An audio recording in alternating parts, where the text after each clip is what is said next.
Welcome to the intersection of technology, cybersecurity, and society. Welcome to ITSP Magazine. Knowledge is power, now more than ever.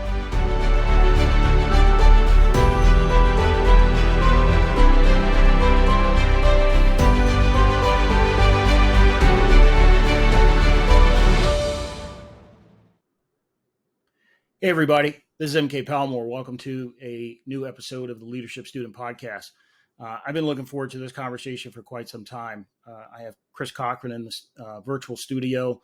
He's been a friend now for a few years, and I'm both an admirer of his and a watcher of all the things he's doing in the marketplace around podcasting and creating his own media company. But Chris Cochran, one of the leaders and founders of HackerValley Media. Welcome to the studio, Chris. Thanks, MK. Glad to be here. This is going to be good. Love having conversations with you. I've had the benefit of being on your podcast at least once or twice, and have watched, again, with admiration, your foray into the podcasting and all things media realm.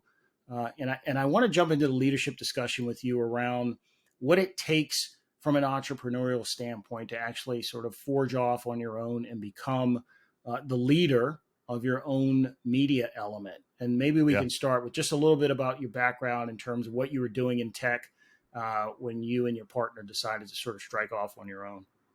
Yeah. So briefly, I've been in cybersecurity for about 20 years or so. I started out in the United States Marine Corps, hoorah, MK. And I was at the National Security Agency doing technical intelligence. I went to United States Cyber Command as a contractor when it stood up. I did a round robin at some really cool places. I've worked at U.S. House of Reps, Mandiant, IronNet, United Technologies, Booz Allen Hamilton, and ended up at Netflix, of all places, leading threat intelligence. And that was around the time where I started dabbling into content. Started with a podcast, developed multiple podcasts, and then just continue my cybersecurity career from there. I led security operations for a little while. And then I really dived into my own entrepreneurial efforts, which is HackerValley Media. We've created probably 12 different podcasts. We've created web series that have won awards. We create commercials, short videos, documentaries, and even now working on animation. So really just trying to flex those creative muscles and get the messaging, the inspiration to all people in cybersecurity. So talk a little bit. I know your partner, Ron Eddings. He and I used to be colleagues at Palo Alto Networks and friends as well. How did you and Ron connect with one another and sort of establish the idea that, hey, we're kind of both thinking along the same lines. Let's actually do this thing. Yeah, so we met when I was at IronNet. He was a threat hunter and I was the intel guy. And then when he broke out and went over to the West Coast in Silicon Valley, we had parted ways for a little while, but when I realized I was going to Netflix, I reached out. I was like, hey man, let's connect. I ended up staying with him for a few months, and he was already doing instructional content for cybersecurity practitioners. And then one day we just said, hey, let's hop on the mics, have a conversation, and the rest is history. It wasn't until you came on as a guest there in the studio, you said, I love working with entrepreneurs. I'm like, man, I haven't seen a dime for this. I've been putting money into it. And so when we started really thinking about like, how can this become a business? I mean, the rest was history. We started really hammering down around the time of the pandemic. And then ever since then, it's just been kind of this meteoric rise for the company and us as individuals. So did you guys, the two of you sit and have the strategy planning sessions around what the vision statement, what you thought it could be, and the pieces that you needed to put in place for it? Was that a job that you guys took on yourselves, or did you bring in help? What that look like? We did it all ourselves. I don't know if that was a stroke of genius or just plain dumb luck, but we did a think week a la Bill Gates right there in Silicon Valley. We took a trip up to the Redwoods and spent about 5 days disconnected from everything, just talking, scheming, collaborating about what we wanted this thing to look like. And, since then, we've really kind of used that experience as a touchstone, making sure that we're still on track with the vision that we had in mind. So both of you guys feel like leaders to me. Where do your leadership skills, your development and the practice of leadership, what's that What's the origin story there? So I've always been a student of leadership ever since I was a little kid. When I was a little kid, I was in Marine Corps JROTC, and I remember, I was a good student, and I was really good in ROTC just because of my ability to remember facts, figures. I understood the customs and courtesies of the Marine Corps. I was in shape because I was the captain of the wrestling team. And so one day we needed somebody for pass and review, somebody to act as a first sergeant. And I just raised my hand, just volunteered, yeah, I'll do it. And then that just cascaded into a bunch of opportunities to become a leader. I think me raising my hand was the kind of the nail in the coffin of him, my ROTC instructor, saying like, hey, I want this guy to be the sergeant major of the entire county. He put my package forward. It ended up getting approved. That same year, that's when I became the captain of the wrestling team. And so I've always kind of like led into leadership. Like, how do I rally people around a cause? How do I rally people around the thing that they find passion in? And so ever since then, I've been, how do I become a better leader? How do I become a better leader? Going through the Marine Corps, you learn a lot about leadership. You learn a lot about good leadership, but you also learn a lot about bad leadership, which I think is just as important when you're finding that leadership style of your own. I constantly read books on leadership, constantly like tweaking and tuning my own approaches to leading different individuals. It took me very late into my leadership career because I always thought like, oh, I got it nailed. I know exactly how I want to lead everybody. But, of course you can lead people how you want to be led. That's a pretty good rule. But the best rule is leading people how they need to be led. And I didn't learn that until later on in my career. And so now I'm just like, I thought I had it figured out, but there's more to learn. There's always more to learn when it comes to leadership. Hence the title, The Leadership Student. And I think that you and I both share that belief that it's really an ongoing journey that you experience in terms of your development. And there really is no end state, because for everyone thinks that they've arrived at an end state, there will be a new scenario or a new experience that you have that tells you that you don't know everything about what it means to lead. So you mentioned the individual who sort of identified you when you were young. Was he one of one, or were there others in your youth that sort of poured in, or at least gave you the inclination or idea that, hey, you know what, Chris, I see you as being a leader. Why don't you go step forward and stand in front of that squad, that platoon, that group of folks, and then take on a leadership role? Was he one of one, or were there others? There were a few others. Daniel K. I learned a lot from him. He was my first real supervisor after the Marine Corps. And I mean, he let me fail. He let me fail a lot, and he held me accountable. And in that scenario, I probably grew the most that I would ever grow as a leader, because I thought that because of the Marine Corps, how structured it is, it's a little easier to lead. It's like, hey, here's your squad. Obviously, you got to listen to your squad leader. Boom, here's your mission. Go execute. But in the real world, people can it's like herding cats sometimes, because people go over here, they want to go over there, they want to do this thing. And it's almost like you have to manage expectations. You have to manage your resources. It's a little different than in the Marine Corps. But so he taught me a lot about that, held me accountable, just different mentors throughout the entirety of my career. I've looked at different people, even if, say, I have more leadership experience than somebody that I'm listening to, they might have something very specific that I want to learn from them.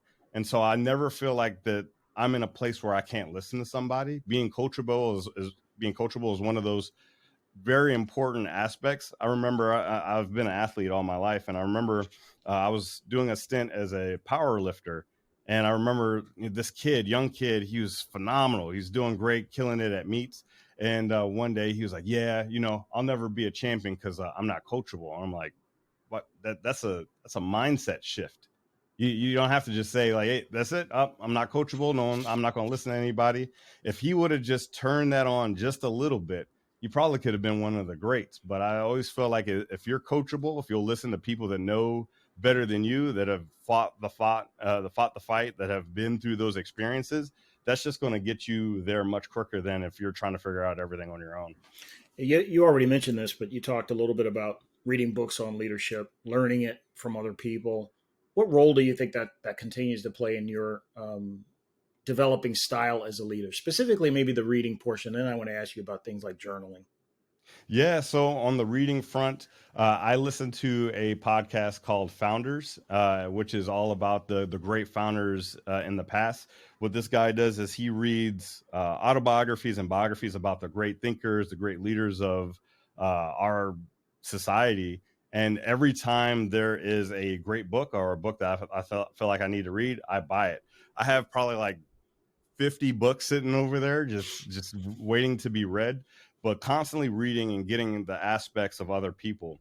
Because if you think about it, if someone were to take their life story and put it into a book that you could read in about 8 hours, think about all the lessons that you could learn. And like just using that philosophy of reading different books like Jocko Willnick's ownership, extreme ownership. I mean, learning that sure, you can try to deflect blame and put it on other people. You can let crap roll downhill. But if you take ownership of the problems that your team runs into, that the mission runs into, that makes you better for the stakeholders of the mission. But then it also makes you a better leader for the people that you're leading. So constantly reading, constantly trying to get more knowledge, different ways of looking at things, because I think of reading as diversity of thought. And the more diversity of thought, the more experiences that you could take on, even if it's secondary, the better you're going to be as a leader.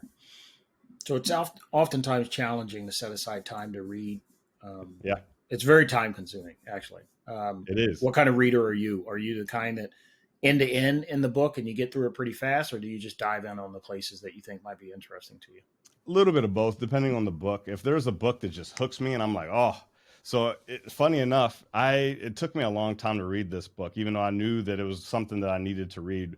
But Range by Dave Epstein.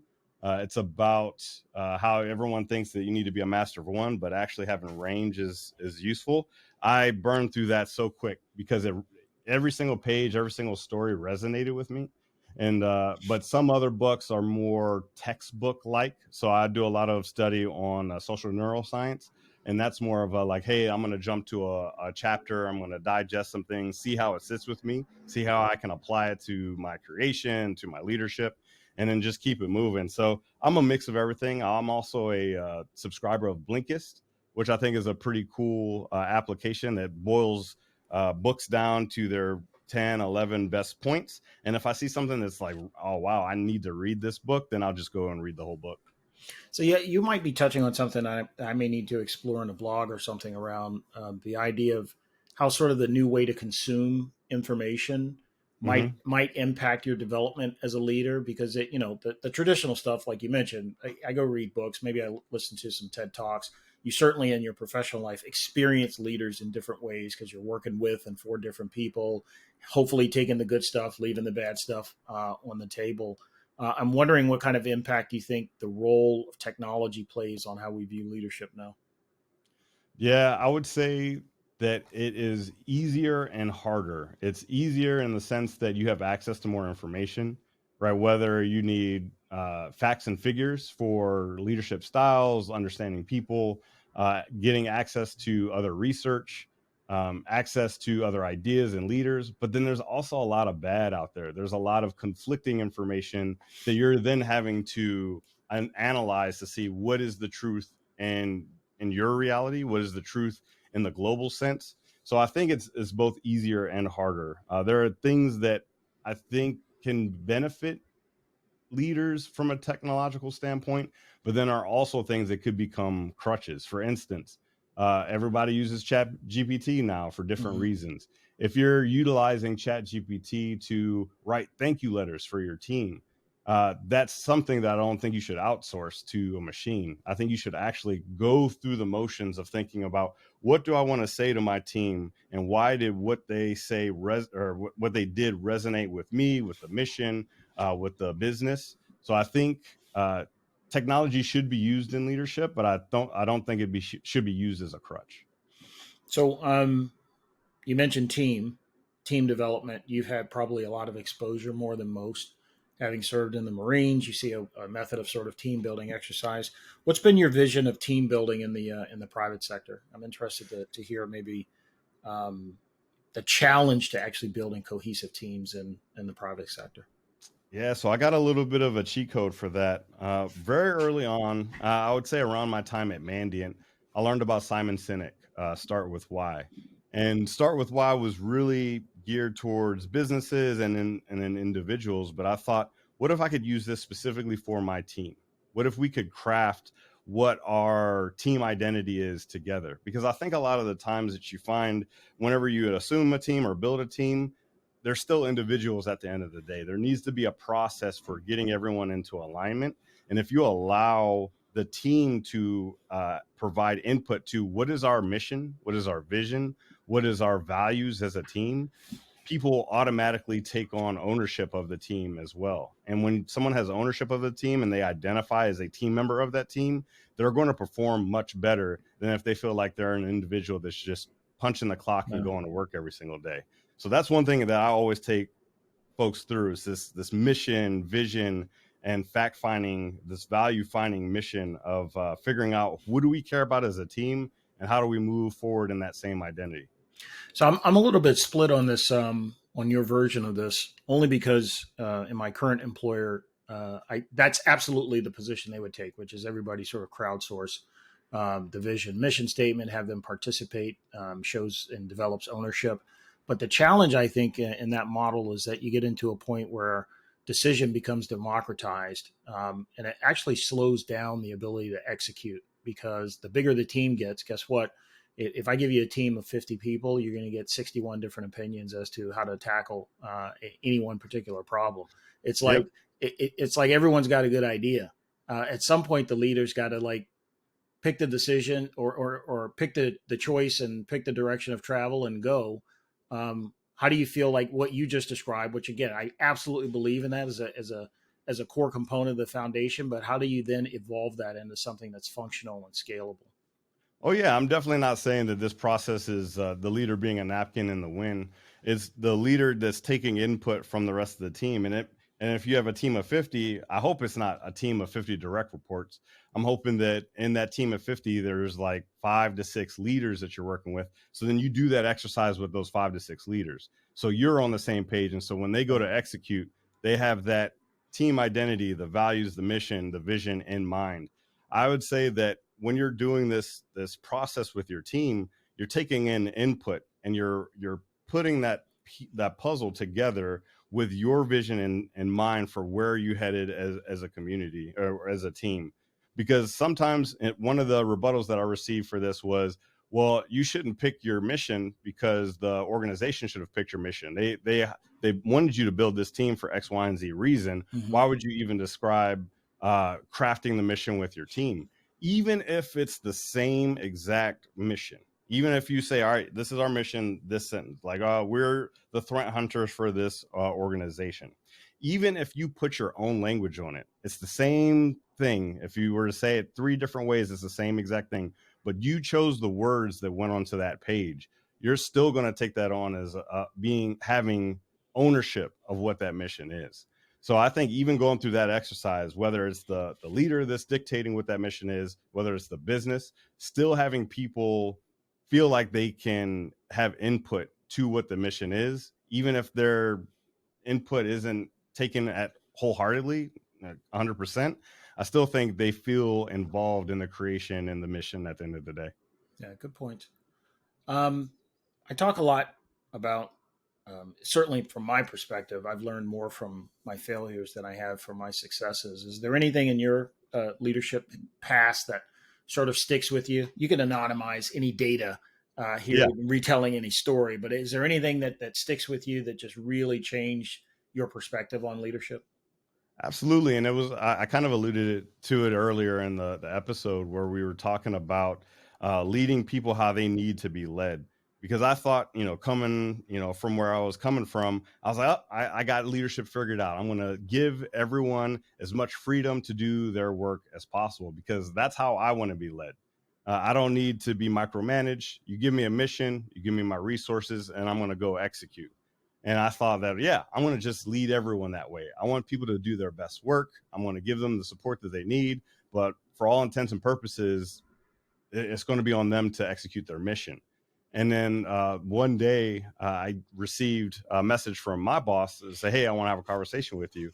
Got on to have a conversation. And one of the people that were on my team went and complained because they felt like I wasn't valuing their work. I wasn't supporting them. And I was completely taken back. I was like, whoa, wait, where did this all come from? I had no idea that this was going on. This person felt that as though, because I was saying, hey, do your best work, go figure it out yourself, they felt like I was leaving them on an island on their own.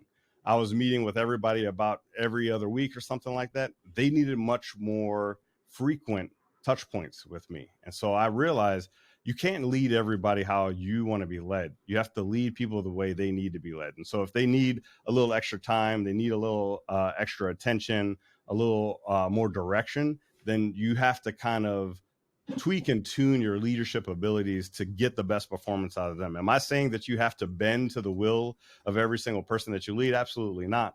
But if you want to get the best performance out of people, you have to tweak and tune your own leadership style, sometimes to fit the mission and the person at hand.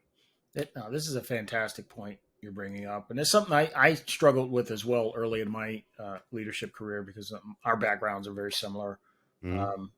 Very similar inoculation, or some might call it brainwashing. Yeah. And so I come from my experience in the Marine Corps, and I go into this massive organization, the FBI, thinking that leading is basically the same no matter where you go. And over the course of my career, there have certainly been situations that have taught me exactly what you just described, which is not everybody needs the same style of leadership employed upon them or with them and in conjunction with what they need. And you, as a leader, you have to identify that. Happens over time. It's not something that happens overnight, but if you've got even a small team or a fairly large team, you begin to recognize the individual needs of folks and how to get the best out of them. And that's kind of that's the tricky part. The frame of reference I think leaders have to take is, how do I get the best out of that individual, which can be a challenge. Again, if you're focused elsewhere and you're just like, okay, I have these 20 people assigned and my job is to generate X number of widgets, and my God, we're not meeting that quota. Right. You got to figure out how to dig in and make that happen. I skipped over this, but journaling, time for reflection. Like, how do you do that as a leader yourself? Is it you're a very busy guy? How do you even have time to reflect? Yeah. But what do you do in that regard? Yeah. So one thing that I've done is I'm terrible at journaling. I always start it and I never keep up with it. I do get to write from a creative sense, so I almost view that as my way of journaling. But one of the things that I really got into is gratitude. And I'm sure you've heard the process of people writing down, hey, write down the 3 things you are grateful for today. It could be something big, it could be something small. And I always thought, I was like, that's interesting that most self-help books, most self-help courses, they tell you to do that. And it wasn't until maybe a couple years ago where I realized why that is. And it's actually based in neuroscience. What happens is you are looking for things that you're grateful for every single night. Maybe it's morning, maybe it's afternoon, maybe it's during a specific time during the day. But your brain starts to say, okay, this guy's going to come in and he's going to try to think about these things that he's grateful for. And he's been doing this for the last 90 days. To beat him to the punch, what I'm going to start to do is I'm going to start to notify him as these things of gratitude start to occur in the moment. So you're programming yourself to identify those moments in which you're grateful for. And so in the moment, you start to say, that's a moment that I'm grateful for.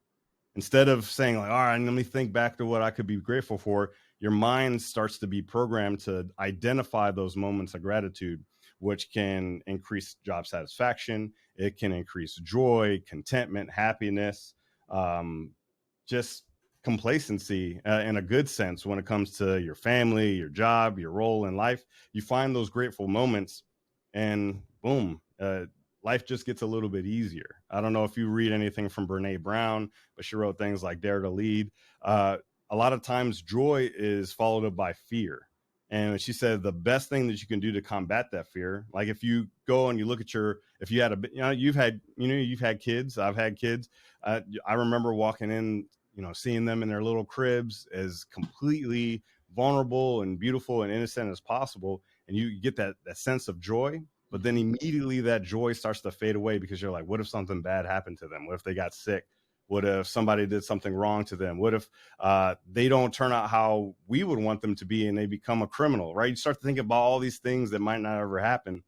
That's because you start to use that joy, and that joy turns into fear. But if you use that gratitude to be present in the current moment, then that fear goes away, and then you can enjoy that joy. But then you also like have that gratitude as that bedrock for your mentality, for your disposition. So I would say that that's probably been the biggest thing. But now I feel like I'm living in those moments. So I don't journal as much because I feel like I've programmed my mind to find those moments as they occur. So you mentioned neuroscience twice now in the conversation. How are you using your education in neuroscience to? You just described, I think, really one of the solid ways. That was a fantastic example you gave. It sounds like an area that you feel like you can leverage to better yourself, better life's experience. All the time. Yeah. What's the catch there? How'd you get started in that? So the catch was I had this idea for this study because I got really obsessed with attention, not attention like ADHD attention, but attention in social media, right? These influencers become influencers. How do they cultivate attention? From a psychological development perspective, why do we need attention as children, right? We've seen studies where kids have gotten sick or even died just by lack of attention from the adults that are taking care of them. So I'm like, why is attention so important in society? You see people do crazy things online for attention. Like, why is attention so important? So I was like, what is the study of attention? And I couldn't find a place. I'd reached out to different psychologists and I just couldn't figure it out. And then one day in the shower, because things often happen in the shower when your brain goes into default mode, I thought of like this whole study and I thought of this whole science. I'm like, let me see if this exists. So I took this description and I popped it in the chat GPT and lo and behold, it said social neuroscience. And then that moment, I bought every book on social neuroscience that I could. And one of the biggest things that I read in the very first book that I read, there are 4 different types of social interactions that people have. There is selfish, right? I'm going to gain, you're going to lose in this social interaction. There is altruistic, where I lose, but you gain. And I mean, you can debate what you gain or what you lose. That's besides the point. There's spite, in which we both lose. So, hey, I'm going down. I'm going to take you down with me. Mm-hmm. And then the ultimate, which I think has really driven a lot of the content that I produce, a lot of things I do on social media, is mutual, right? We both gain together. When you look at media, you look at sales, whether you're talking technology, you're talking cybersecurity, or anything in the general public, I think a lot of it comes from selfish places. It comes from, hey, there's a bottom line that we're trying to meet. Let's, try to get what we can out of a situation. There's a lot of scammers out there putting out courses that don't mean anything. There are a lot of people that are promising that you're going to get $100,000 job if you take my 6-week course for cybersecurity. There's a lot of selfishness that's going on out there. But I think if the more people leverage the mutual, right? Because I want to benefit, but I also want you to benefit as much as I do. The more we can lean into mutual beneficial situations, whether we're talking about social media, we're talking about social interaction, we're talking about relationships, I think people will be better off at the end of the day. I just launched a small but mighty consulting firm dealing with leadership coaching. And I'm wondering what your thoughts are on the idea of leadership coaching, not teaching, coaching, yep. and how you've seen that. One, I think we've all kind of watched it evolve in the market. I think it's continuing to evolve. How do you feel about the idea of folks looking for folks to help them be better leaders? I think the moment you start looking for help as a leader, you just became a better leader. I think a lot of folks come into leadership and they think, hey, I got some training in the Marine Corps, or I got some training in law enforcement, or I was the class leader in the 3rd grade, and they think they know what leadership is. But I think the moment you say, I don't know everything, and I need help to get there, whether you're reading books, you get a coach, I think all of that stuff is very positive. I've leaned on executive coaches pretty much almost my entire career. And I would say that it's more about learning about who you are than it is learning about the tips and the tricks and all that stuff. Once you realize who you are as a leader and you start to tack on those tools, that's when you're a force to be reckoned with. It's not about, I'm going to learn this trick to deal with this scenario with this particular subordinate. It's about, what are my hangups? What are my biases? What are the things that I do that might not lean into communication, cooperation, empathy, diversity, right? You start to learn, like, where are my gaps? And I think having somebody to kind of walk you through that journey is super important. You just gave me the idea for a leadership blog, and I'll let you know when I finish it. Yeah, I'll let you know when I finish. That's good stuff. Appreciate it. What's on the horizon for Hacker Valley Media? On the horizon, we got a lot of things cooking. We have the Difference Makers Awards, which we run with Sands. That's going to be occurring December 13th. We are hosting Cyber Creator Con with the Cyber Marketing Society at their cyber marketing conference that they do every year. That's going to be in Austin, December 11th. We have some keynote speeches that we're doing coming up here real soon. Like I said, we're continuing to do live streams, podcasts, make incredible content. But my own personal pet project is this animation that I got cooking that I think is going to really, really wow people once it comes out. Yeah, I'm looking forward to seeing more of that once it hits the stage. Chris Cochran, you, as always, my friend, a fantastic conversation. I appreciate the opportunity to talk with you about this passion topic of mine. Always enjoy talking with folks that have some skills in the leadership practice realm. Appreciate you being on. Thank you. Absolutely, MK. I appreciate it. Make sure you get them right with that leadership coaching. Outstanding. Hey, folks, that's it for this episode of the Leadership Student Podcast. Appreciate you guys listening in. Make sure that you share this episode with others, and we'll see you on the next go-around. Thank you.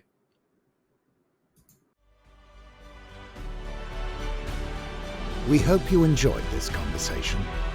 If you learned something new and this story made you think, then share ITSP Magazine with your friends, family, and colleagues.